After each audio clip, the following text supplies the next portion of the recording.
Hello guys, this is Vivek designer. இன்னைக்கு நாம மதராசி படத்தோடைய வார்ம் மூமெண்ட்ஸ் அண்ட் என்னுடைய லேர்னிங்ஸ் அண்ட் ரிஃப்ளெக்ஷன்ஸ் பத்தி தான் பார்க்க போறோம். ஓகே, காதல்ல நம்பிக்கை இருக்கா? இந்த படம் உங்களுக்கு. காதல் மேல நம்பிக்கையே இல்லையா? அப்பவும் இந்த படம் உங்களுக்கு. ஸோ அதுல இருந்தே தெரிஞ்சிருக்கும் நான் எதை ஃபோக்கஸ் பண்ணி பேச போறேன்னுட்டு. படத்துல நிறைய எலிமெண்ட்ஸ் இருக்கு, லைக் கன்ஸ் பேஸ் பண்ணி மாஃபியா எல்லாம். பட் அதை ஃபோக்கஸ் பண்ண போறது கிடையாது. நிறைய விஷயங்கள் அடங்கியிருக்குங்க. வீடியோ கடைசி வரைக்கும் பார்த்துட்டு போங்க. ஓகே, உங்களுக்கு தேவையான மெசேஜ் இந்த வீடியோல கிடைக்கலாம். மேல இருந்து வந்திருக்கு உங்களுக்கு என்ன. ஓகே, கேட்டுட்டு போங்க. படத்துல சிவகார்த்திகேயன் என்னன்னா கொஞ்சம் கிரேசின்னு கேள்விப்பட்டிருப்பீங்க, இல்ல பார்த்துருப்பீங்க. ஒரு யூடியூபர் கிரேசியா மூவியை ரிவ்யூ பண்ணி பார்த்துருக்கீங்களா? இப்போ பார்ப்பீங்க. அதுக்கு முன்ன சேனலுக்கு இன்னும் சப்ஸ்கிரைப் பண்ணலைன்னா பண்ணிடுங்க.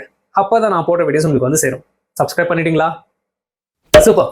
ஓகே, சரி, லெட்ஸ் பிகின். படம் ஆரம்பிக்குதுங்க. ஆந்திரா தமிழ்நாடு பார்டர்ல தான் படம் ஆரம்பிக்குது. ஓப்பனிங் சீனே ஒரு ஃபைட் சீன். ஓகேவா? யாரோ ஒருத்தர் எல்லாரையும் அடிச்சு போட்டுட்டு பயங்கர மாசா அவரை காமிக்கிறாங்க. ஃபர்ஸ்ட் போய் ஒரு ஹெல்மெட் எடுக்கிறாரு. அந்த ஹெல்மெட்ல இருக்க கேமராவே அப்படியே ஜூம் இன் பண்றாங்க. பார்த்தா அது வந்து Vidyut Jamal. Fantastic fight scenes வருது இந்த படத்துல. கொஞ்சம் டிஃப்ரெண்டான இன்ட்ரோ தான். யூஸ்வலி ஹீரோ தான் ஃபர்ஸ்ட் காமிப்பாங்க. இந்த படத்துல வில்லனை காமிச்சிருக்காங்க. அடுத்து நம்ம ஹீரோடைய என்ட்ரி சிவகார்த்திகேயன் அண்ணா ஒரு பாட்டு மூலியமாவே ஒரு சேட் சாங் லவ் ஃபெயிலே ஸ்டார்ட் பண்றாங்க படத்தை. அந்த பாட்டு இல்லைங்க, சலம்பல சலம்பல beautiful music first of all. And அதுக்கு டான்ஸ் ஸ்டெப்ஸ் பா பா பா பா நாடே இருக்காருங்க. பாட்டு முடிஞ்சதுமே அவர் சூசைட் பண்ணிக்கணும்னு போறாரு. காதலிச்ச பொண்ணு கிடைக்கலன்னுட்டு அங்க புலம்புறாரு அப்படி புலம்புறாருங்க. அதுக்குதான் உண்மையா காதலிக்காதீங்க பான்றது. சாரி, உண்மையா காதலிங்க, ஆனா உண்மையா இல்லாதவங்கள காதலிக்காதீங்க, அவ்வளவுதான். லவ் இஸ் வெரி பவர்ஃபுல்லுங்க. காதல் வந்து சில நேரத்துல நம்மள கொல்லுங்க, சில நேரத்துல நம்மளே கொல்ல வச்சுக்கோங்க. ஸோ கான்சியஸா லவ் பண்றது ரொம்பவே முக்கியங்க. கிட்டத்தட்ட நெருப்பு மாதிரின்னு வச்சுக்கோங்களா. எவ்வளவு தூரத்துக்கு இருக்குமோ அவ்வளவு தூரம் தான். அந்த மாதிரி அடுத்த சீனு ஒரு வயசானவருக்கு ஒரு அநியாயம் நடக்குங்க. அத சிவகார்த்திகேயனா பாப்பாரு தூரத்துல இருந்து. அது பார்த்தா அவருடைய அப்பா மாதிரி தெரியும். அப்பான்னு நினைச்சுக்கிட்டு போய் அவரை காப்பாத்துவாரு. யாரோ முகமறியாத நபரை கூட தன் வீட்டுல ஒருத்தரா நினைச்சு போய் காப்பாத்துறாரு. அதுதாங்க நம்ம வீட்டுல கத்து கொடுத்துருக்குது. அதுதாங்க நம்ம கல்ச்சர், இந்தியன் கல்ச்சர். ஆனா தன் வீட்டையே தப்பான நோக்கத்துல பாக்குற ஒரு விஷயத்த தான் அவன் கல்ச்சர் சொல்லி கொடுக்குது. இன்னும் அதை திணிச்சுக்கிட்டு இருக்கு வீட்டுக்குள்ள வந்து மீடியா மூலியமா. சோ அந்த வயசானவரை காப்பாத்திட்டு இருக்கப்போ ஹீரோக்கு ஹெல்ப் பண்ண ஹீரோயின் ஒரு சோடா பாட்டிலை எடுத்து தூக்கி அடிப்பாங்க. அது பார்த்தா சிவகார்த்திகேயன் மூஞ்சி மேலேயே வந்து விழுந்துடும். இந்த பொண்ணுங்களே இப்படிதான்ப்பா, இருக்கிற பிரச்சனை பார்த்தா அதுன்னு ஹெல்ப் பண்ற பேர்ல வந்து இன்னும் வலியை கொடுப்பாங்க. சரி, பரவாயில்ல, வலி கொடுக்கறதும் கொடுக்குறாங்க. நமக்கு பிடிச்சவங்க கிட்ட இருந்து வந்தா அந்த வலியும் சுகமே. நான் பொதுவா ஹீரோயினோட இன்ட்ரோ நல்லா வர்ணிப்பேன். ஆனா இந்த படத்துல எனக்கு அவ்வளவு அட்ராக்ட் ஆகல, ஏன்னு தெரியல. ஆனா இப்போ சொல்ற சீனு எனக்கு ரொம்ப அட்ராக்ட் ஆயிடுச்சு. என்ன சீன் தெரியுமா? ஹீரோயின் வந்து சாஸ் லவருங்க. நான் அது சாஸா? ஆமாங்க, டொமேட்டோ கெச்சப் அதோடைய லவருங்க. அவங்களுக்கு கடையில கொடுக்க மாட்டாங்க எக்ஸ்ட்ரா. அதை பார்த்துட்டு புலம்புவாங்க, அட ஹீரோயினும் சாஸ் லவரா?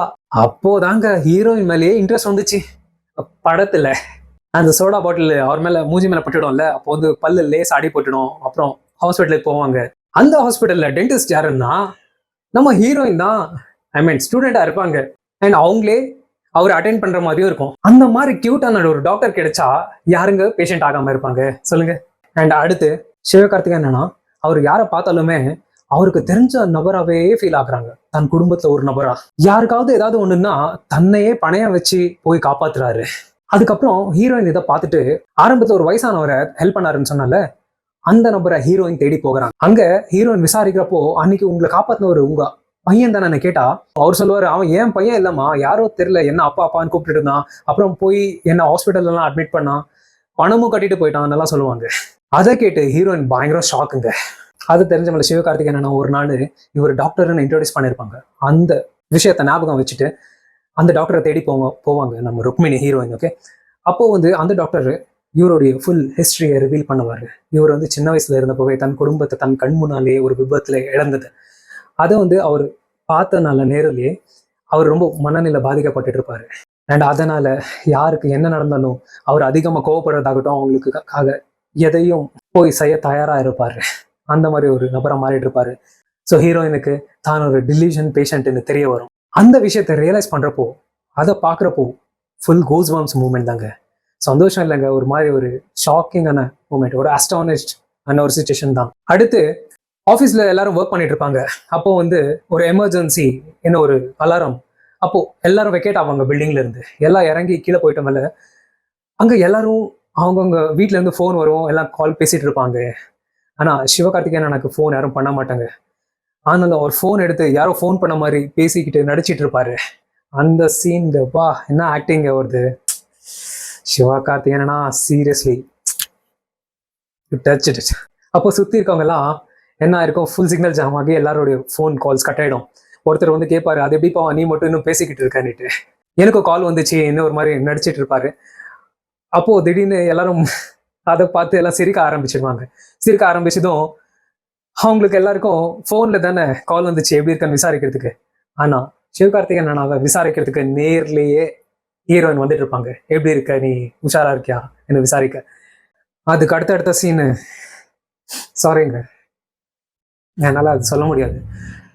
பியூட்டிஃபுல்லுங்க, படத்தை பாருங்க. ஓகே, இல்லைங்க சொல்லாம போன அர்த்தம் இல்லாம போயிடும். ஹீரோயின் தன் காதலை சொல்ல வருவாங்க. அப்போ சிவகார்த்திகேயன் அண்ணா இல்லை எனக்கு ஒரு டெலிஷன் சிண்ட்ரோம் இருக்குன்னு சொல்ல வரப்போ அவங்களே சொல்லுவாங்க, எனக்கு எல்லாம் தெரியும். அப்போ அது தெரிஞ்சுமான்னு கேட்பாரு. ஆமா, அப்போதான் அங்கே ஸ்ட்ராங் ஆச்சுன்னு சொல்லுவாங்க. அதெல்லாம் ஒரு மர்ஸ்மரைசிங்கான ஒரு சீன்ஸ். அடுத்து ஒரு ஸ்கூல்ல ஒரு சீனுங்க, ஒரு கன் ஷாட் சீன். ஓகேவா, சிவகார்த்திகேயன் அண்ணாக்கு அது யார் ஷூட் பண்ணுவாங்கன்னு சொல்றதுக்கு கூட எனக்கு விருப்பம் இல்லை. ஏன் அந்த மாதிரி சீன்ஸ் எல்லாம் சும்மா படத்துல கூட காமிக்கிறவங்களுக்கு தெரியல. ஓகே, அந்த கன் ஷாட்ஸ் வாங்கின பிறகு கூட விழுவாரு. விழுறப்போ அவரோட ஞாபகத்துல ஹீரோயின் தான் ஞாபகம் வருவாங்க, ருக்மிணி. உண்மையிலேங்க ரொம்ப ஆழமா காதலிச்சா கடைசி நொடிகள்ல யார் ஞாபகம் வருவாங்கன்னா தன் மனசுக்கு ரொம்ப பிடிச்சவங்க தான் ஞாபகம் வருவாங்க. நம்ப மாட்டீங்கன்னா காதலித்து பார் உணர்வாய் நீயும். மயங்கி விடுவாரு. அப்பதான் தங்கப்பூவே சாங்கு, பியூட்டிஃபுல். அந்த பாட்டுலங்க ஒரு சீன்ல ஒருத்தர் குழந்தைய வச்சுட்டு இருப்பாங்க. அதை வாங்கணும்னுட்டு அவர் கேட்பாரு. ஆனா அவங்க கொடுக்க மாட்டாங்க, அப்படியே கொண்டு போயிடுவாங்க. அது கொஞ்சம் அவருக்கு அப்செட் ஆகும். அதை ஹீரோயின் பார்த்துட்டு இருப்பாங்க. பார்த்துட்டு இருந்த அந்த பாட்டு முடியறதுக்குள்ள அவங்க எங்கேயோ கோவிலுக்கு போவாங்க. அந்த கோவில்ல யாரோ குழந்தை வாங்கி ஹீரோயின் குழந்தைய அப்படி சிவகார்த்திகேயன் எனக்கு கொடுப்பாங்க. அதை அவர் வாங்குறப்போ அவர் கொடுக்குற எக்ஸ்பிரஷன் இருக்கு பா. அந்த சீனு பாக்குறப்போ ஹஸ்பண்ட் அண்ட் ஒய்ஃப் மாதிரி ஒரு ஃபீல் ஆகுறோம் அவங்களுக்கு. அந்த சீன்ஸ் பியூட்டிஃபுல்லுங்க. அவர் கொடுக்குற எக்ஸ்பிரஷன் ஆகட்டும், அந்த செயல், அங்கங்க பெண்மை இருக்கு. Beautiful, very well thought. Scenes எல்லாம் ரொம்ப சிம்பிளா இருந்துச்சு, ஆனாலும் ரொம்ப எஃபெக்டிவாகவும் விஷுவலி அப்பீலிங்காகவும் இருந்துச்சுங்க. அடுத்த சீனு ஒரு பப்ளிக் பிளேஸ்ல ஒருத்தருக்கு அநியாயம் நடக்கும். அங்க ஒரு சுமார் ஒரு 200 to 300 பீப்புள் இருப்பாங்க. அப்போ சிவகார்த்திகேயன் அங்க போவாரு. ஆனா அவங்களை எதுவுமே காப்பாற்ற மாட்டாரு, சைலண்டா இருந்துட்டு வந்துடுவாரு. அதை அகைன் ஹீரோயின் கண்ணில் படும். ஒரு வீடியோ கிளிப்ல பார்ப்பாங்க. பார்த்துட்டு அதை டாக்டர் கிட்ட கொண்டு போய் சொல்லுவாங்க. இப்போ அவர் ரியாக்டே பண்ண மாட்டேன்றாரு, ஏன் இதுன்னுட்டு. பாருங்க, எல்லாரும் என்ன பண்ணாங்களோ அதே பண்ணா அது நார்மல். இதே கொஞ்சம் வேற மாதிரி ஏதாவது பண்ணா அது அப்நார்மலா பாக்குறாங்க. அவர் லைஃப்ல இருந்த அந்த வாய்டை ஃபுல்ஃபில் பண்ணதான் ஹீரோயின் வந்திருக்காங்க. இப்போ ஹீரோயின் வந்தமில்ல, அந்த டெலிஷன் போயிடுச்சு. ஸோ காதலுக்கு அவ்வளோ பவர். அந்த ஸ்பேஸை ஒருத்தர் நிரப்பணும், அவ்வளோதான். இது இருந்தாலே எல்லாமே இங்க சரியாயிடும். ஆனா இதை இங்கே விட மாட்டாங்க ஹீரோயின். அவரை பிடிச்சதே அவரு தனித்துவமா தெரியுறது இல்லை தானே.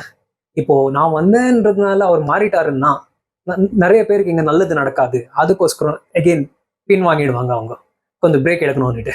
ஸோ இந்த மாதிரி டெலிஷன்ல இருக்கவங்களுக்கு எல்லாம் என்ன தேவைன்னா உண்மையான பாசம், நியாயம், இக்னோரன்ஸ் கிடையாது.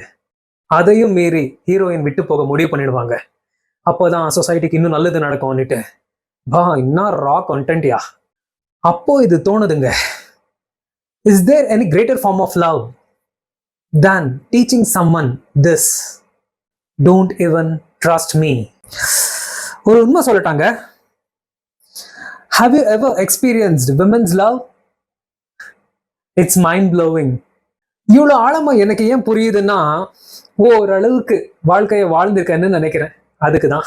ஆனா இதை புரியாம நம்ம ஹீரோ சார் படத்துல தன்னுடைய காதலை ப்ரூவ் பண்ண சாகத்துக்கு துணிவார். ஒரு ஹீரோயிசமான ஒரு விஷயத்த செஞ்சுட்டு சாகலாம், அப்பாவது அவங்களுடைய மனசுல நம்ம இடம் பிடிக்கலான்னுட்டு இறந்த பிறகாவது காதலிக்க வைக்க முடியும்ன்ற ஒரு நம்பிக்கை. அதுவும் காதல்னு சொல்லுவாங்க. ஆனா முட்டாள்தனமான காதல். சரி, ரொம்ப புத்திசாலின்ற நினைப்புல பவுண்டரிஸ்ன்னு ஒரு வட்டத்துக்குள்ள வாழ்ந்து வாழ்க்கையில என்னதான் டெப்த வாழ்ந்து பார்த்துட்டோம் சொல்லுங்க. ரெண்டுமே கிடையாது. எல்லாம் பேலன்ஸ், ரெண்டுத்துக்கும் நடுவுல. Okay, interval black. அது பில்ட் பண்ண விதமும் சீன்ஸ் கடைசியில சும்மா ஃபிளாஷ் ஆஃப் செகண்ட்ல முடிச்சதும் வா, ரெண்டே வார்த்தைங்க 20 வருஷத்துக்கு பேசப்படும் இன்னும். அது என்ன வார்த்தைன்னு பலருக்கு தெரிஞ்சிருக்கும். ஆனாலும் நான் அது கடைசியில சொல்றேன். ஒரு பையனுக்கு பிடிச்ச ஒரு பொண்ணு நினைச்சா அவனை எந்த எக்ஸ்ட்ரீமுக்கு வேணா கொண்டு போக முடியும்ன்றதுக்காக இந்த படம் ஒரு பெஸ்ட் எக்ஸாம்பிளுங்க. வாவ் சீன்ஸ் மட்டுமே சொல்றேன்னுட்டு படத்தை பத்தி நிறைய எக்ஸ்பிளைன் பண்ணிட்டேன். ஏன்னா படமே வாவா இருக்குங்க, அதுக்கு தான். சரி, அடுத்தடுத்து சீக்கிரமா சொல்லிட்டு போறேன், ஓகேவா?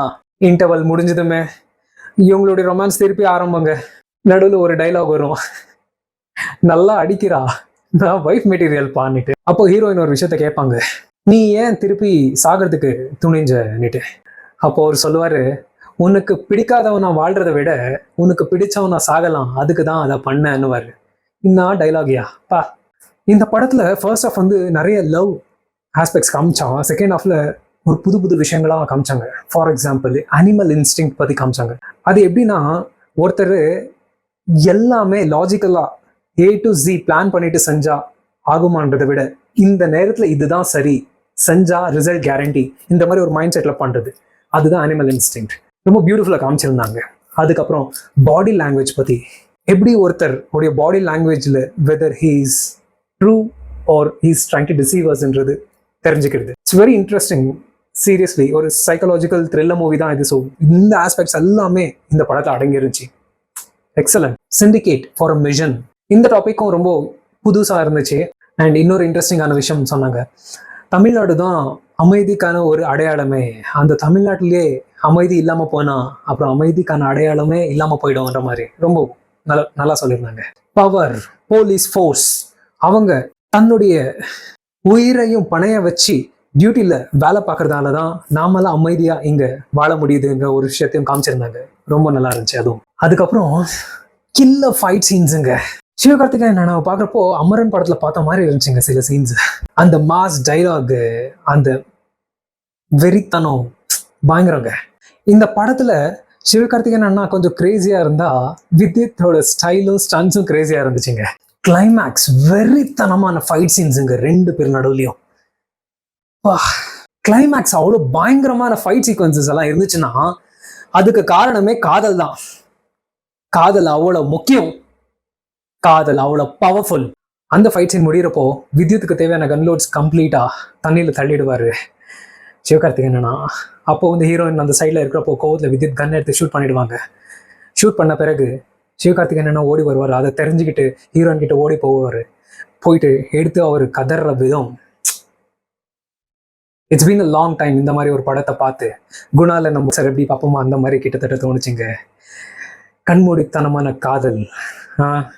அந்த நேரத்துலையும் நீயும் என்னை விட்டுட்டு போயிட்டு அந்த கதற விஷயங்கள். கடைசியில ஒரு சின்ன நம்பிக்கை என்ன விஷயம்னா, ருக்மிணி இதுக்கு முன்ன பேசின சில விஷயங்கள் அப்படியே ஃப்ளாஷ்பேக்காக எல்லாமே போட்டு காமிப்பாங்க. நிறைய விஷயங்கள் அவங்க சொல்லுவாங்க. அது இங்கே சொன்னால் எத்தனை பேருக்கு எட்டுன்னு கூட எனக்கு தெரியாது. ஆனால் உயிர் போயிடுச்சுன்னு நினச்சிக்கிட்டு மடி மேலே போட்டுட்டு இருக்கிற சிவகார்த்திகேயன் அண்ணாவுடைய கையை இறுக்கி பிடிப்பாங்க, நான் இன்னும் உயிரோட தான் இருக்கேன்னு. அந்த ஒரு சின்ன நம்பிக்கைங்க, அந்த ஒரு சின்ன நம்பிக்கை எடுத்துட்டு ஓடுவார் டாக்டர் டாக்டர்னு கற்றுக்கிட்டு. அதுதாங்க, அதுதான் அந்த நம்பிக்கை தான் நம்ம எல்லாருக்கும் தேவைங்க. அது இருந்தாலே போதுங்க, உலகம் ரொம்ப பெட்டரான பிளேஸாக மாறிடும். இவ்வளோ அழகான ஒரு காதல் கதையை பார்க்குறப்போ எங்க படத்துல ஹீரோயினியே வில்லனா காமிச்சு ட்விஸ்ட் பண்ணிடுவாங்களோ பிளாட்ன்ற மாதிரி பயம் ஆயிட்டு இருந்துச்சு கடைசி வரைக்கும். நல்ல வேலை இங்க அந்த ஏமாற்றத்தை கொடுக்கல. காதல்னு சொன்னாலே அது நம்மளுடைய பார்ட்னருக்காக, அன்புன்னு சொன்னா அது உறவுக்காக, குடும்பம் முதல்ல, அது நெருங்கிய குடும்பம்ல இருந்து தூரத்து குடும்பம் வரைக்கும் அன்பு தான். Love saves the world. காதலை பத்தி இவ்வளோ பேசுறப்போ ஒரே ஒரு விஷயத்த மட்டும் சொல்லிக்கணும்னு ஆசைப்படுறேன் லாஸ்ட்ல. காதலிக்கிறப்போ தப்புன்னு தெரிஞ்சு கூட தப்பு பண்ணாதீங்க. Like using someone for your selfish reasons. இல்ல முட்டாளாகவும் இருக்காதீங்க. Like getting used by someone. Okay, ஒரு டிஸ்க்ளைமர் இந்த படத்துல காமிக்கல, இது காமிச்சிருந்தா நல்லா இருந்திருக்கும்னு தோணுச்சு.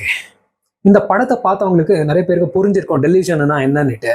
பேசிக்காக அதோடைய சிம்டம்ஸ் என்னன்னா மைக்ரைன்ஸ், தலைவலி தெரியும், அதிகமாக கோபம் வரும், இல்லைன்னா இல்லாத விஷயம் இருக்கிற மாதிரி தெரியும். இந்த மாதிரி விஷயங்கள் நீங்க ஏதாவது உங்களுக்கு அது இருந்தா தயவு செய்து டாக்டர்ஸ் கிட்ட போய் சரி பண்ணிக்கங்க. ஏன்னா பாஸ்ட்ல ஏதாவது விஷயம் உங்க மனசை பாதிக்கிற மாதிரி ஏதாவது விஷயங்கள் நீங்க கோத்ரூ பண்ணியிருந்தா அது ட்ராமாவா கிரியேட் ஆயிருக்கும். அதை சரி பண்ணிக்க. அதை ட்ரீட் பண்றதுல எந்த விதத்துலயும் தப்பு இல்லை, யாரும் உங்களை தப்பாவும் பார்க்க முடியாது. ஏன்னா அதை ட்ரீட் பண்ணி முடிச்ச மேல நீங்க எவ்வளவு ஸ்ட்ராங் ஆகுவீங்கன்னா நீங்க நினைச்சு கூட பார்க்க முடியாது, அவ்வளவு ஸ்ட்ராங் ஆயிடுவீங்க. ஏன்னா நீங்க ஆல்ரெடி நிறைய பெயின்ஸ் கோத்ரூ பண்ணி தானே வந்திருப்பீங்க. அதுக்கு தான். அப்புறம் அதெல்லாம் சரி செஞ்ச மேல உங்களை சுத்தி இருக்கவங்க எல்லாம் அட நீயா இது இன்னும் கேட்பாங்க. அந்த அளவுக்கு மாறிடுவீங்க. அட நம்புங்க. ஹவவர் இந்த படத்துல சைக்காலஜிஸ்ட் டாக்டர்ஸ் இருந்தாலும் ருக்மிணியோட காதலே அவருக்கு பெரிய பலமா இருந்துச்சு சரி செய்ய. ஆனாலும் டாக்டர்ஸோடைய சப்போர்ட், ப்ராப்பரான டயக்னோஸ் ரொம்பவே முக்கியம் உங்களுடைய சந்தோஷத்துக்கு, உங்க சுத்தி இருக்க எல்லாருடைய சந்தோஷத்துக்கும். ஏன்னா நீங்க ரொம்ப நல்லவங்க, அதுதான் வலி அவ்வளோ அனுபவிச்சுட்டு இருக்கீங்க. சரி செஞ்சுக்கங்க. Okay, much love to you. இன்னொரு விஷயம் நான் படத்துல பார்த்தது என்னன்னா, அந்த அளவுக்கு ஒருத்தர் மனநிலை பாதிக்கப்பட்டிருந்ததான் அப்படி நேசிக்க முடியுமா என்ன? Isn't that an inability to love consciously? அது உணர்வு பூர்வமாக நேசிக்க இயலாமை இல்லையா? ஏன் அந்த அளவுக்கு காதலிக்க முடியுது இல்லைன்னா காதலுக்கே பயப்படுறாங்க இப்போல்லாம், ரெஸ்ட்ரிக்ஷன்ஸும் கமிட்மெண்ட்ஸும் பண்ணிட்டு. ஸோ ஒருத்தர் மனநிலை பாதிக்கப்பட்டதான் அந்த அளவுக்கு காதலிக்க முடியுமான்னு கேட்டா கிடையாது.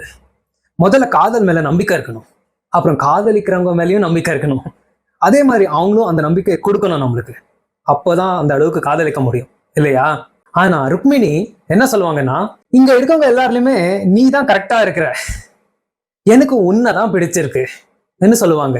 அந்த மாதிரி ஒரு நம்பிக்கை உள்ள ஒரு பெண்ணு தாங்க நமக்கு தேவை. அவங்க தான் நம்மளுக்கு நம்பிக்கையே கொடுக்க முடியும் இல்லையா? அந்த மாதிரியான ஒரு பெண்ணை தாங்க நானும் தேடிட்டு இருக்கேன். உங்களுக்கு எங்கேயா கிடைச்சா விட்டுடாதீங்க. எஸ்பெஷலி 90s kids, ஏஜ் 30 தாண்டிட்டு இருக்கோம், இல்ல கிட்ட கிட்ட வந்துட்டு இருப்பீங்க, சீக்கிரம் கல்யாணம் பண்ணிக்கங்க. ஏன்னா எல்லாம் ஒரு வயசு வரைக்கும் அவ்வளவுதான், அதுக்கப்புறம் எல்லா ஸ்பேர் பார்ட்ஸும் லூஸ் ஆயிடும். அதுக்கு சொல்றேன், enjoy your life when you're young and healthy. அப்போதான் அது லாங் லாஸ்டிங்கா இருக்கும். உறவை சொன்னேன். இந்த படத்தை கொடுத்த ஏஆர் முருகதாஸ் சார் அண்ட் டீமுக்கு நன்றி. வெல் ட்ரைட் ஆஃப்டர் துப்பாக்கி. துப்பாக்கி வச்சு விதித்தோட ஸ்டன்ஸை மீறிடுச்சுன்னு சொல்லணும். அடுத்து சிவகார்த்திகேயன் அண்ணாவுடைய பிராண்ட் பத்தி பேசலாமா? இப்போ நம்ம டைரக்டர் சார் மனநிலை பாதிக்கப்பட்ட மாதிரி ஒரு கேரக்டர் எடுத்துன்னு வந்து கொடுத்தா கூட அதை பாசிட்டிவா எடுத்துக்கிட்டு மாஸ் பண்ணிட்டு இருக்கீங்க. அங்கதான் உங்க தன்னம்பிக்கை தெரியுது. அதுதான் உங்களுடைய பிராண்டு. அது நானு என்கிற பிராண்டு கிடையாது, நாம என்கிற பிராண்டு. ஏன்னா மக்கள்களுக்கான ஒரு படம் இல்லையா? எல்லா பிராண்டையும் உயர்த்தி பார்க்க தெரிஞ்ச ஒரு டிசைனரா நான் சொல்றேன், உங்களுடைய அந்த பிராண்ட் தன்னம்பிக்கை என்ற ஒரு பிராண்டை யாராலையும் அழிக்க முடியாது. சரி, அதையே பிராண்டுன்னு நினைச்சு அந்த தன்னம்பிக்கை என்ற ஒரு பிராண்டை அழிக்க வர மனுஷங்களா? அந்த மனுஷங்களுடைய தடைகளை எல்லாம் தாண்டி ஸ்ட்ரெஸ் ஃபீல்டு லைஃப்ல நம்ம கரெக்டா இருக்கிறோமா இல்லையாவா என்ற கேள்விகள் அதிகம். இந்த மாதிரி நேரத்துல இங்க நீ பர்ஃபெக்டா இருக்க தேவையில்லை. டெல்யூஷன், மனநிலை பாதிக்கப்பட்டிருந்தாலும் நீ நல்லவனா இங்க வாழ முடியும் என்ற நம்பிக்கையை கொடுத்த சிவகார்த்திகேயன் அண்ணா உங்களுக்கு மிகப்பெரிய நன்றி. படம் நல்லா இருந்துச்சு ப்ரோ. ஓகே, ஆனா ஆக்ஷன் சீக்வென்ஸ் நீங்க ரிவ்யூவரா ப்ரோ? துப்பாக்கி யார் கையில இருந்தாலும் ரிவ்யூவர் நாம தான். எஸ், ரசிகர்கள் நாம தான். துப்பாக்கி யார் கையில வேணா இருக்கலாம், ஆனா அது சரியா தப்பான்னு முடிவு பண்றது நம்ம கையில. நம்ம கையிலன்னு சொன்னதும் இந்த ஓட்டு பண்றதுதான் ஞாபகம் வருது. என்னது ஓட்டா? படத்துக்கு ரிவ்யூப்பா? அவங்களுக்கு நம்மளுடைய அந்த விரல், ஒத்த விரல் ரொம்ப முக்கியம். அதை நம்ம சரியா பயன்படுத்த தெரிஞ்சுக்கணும். ப்ரோ, எந்த விரல்? இது ஒரு நல்ல கேள்வி. யாருக்கு இந்த விரல் ரிவ்யூ பண்றதுக்காக பயன்படுத்தணும், யாருக்கு பக்கத்து விரல் பயன்படுத்தணும்னு நல்லா தெரிஞ்சிருக்கணும். என்னது பக்கத்து விரலா? ப்ரோ, சிவகார்த்திகேயன் நான் கடைசியில தம்ஸ் அப் காமிப்பார் இல்ல, அந்த விரலை சொன்னேன். அதே மாதிரி டியர் வியூவர்ஸ், லைக் பண்ணுங்க, காமெண்ட் பண்ணுங்க, அப்படியே சப்ஸ்கிரைப் பண்ணுங்க. அண்ட் அனிருத் ப்ரோ, நீங்க பாட்டு போட்டு படம் ஹிட் ஆகி பார்த்துருக்கோம்.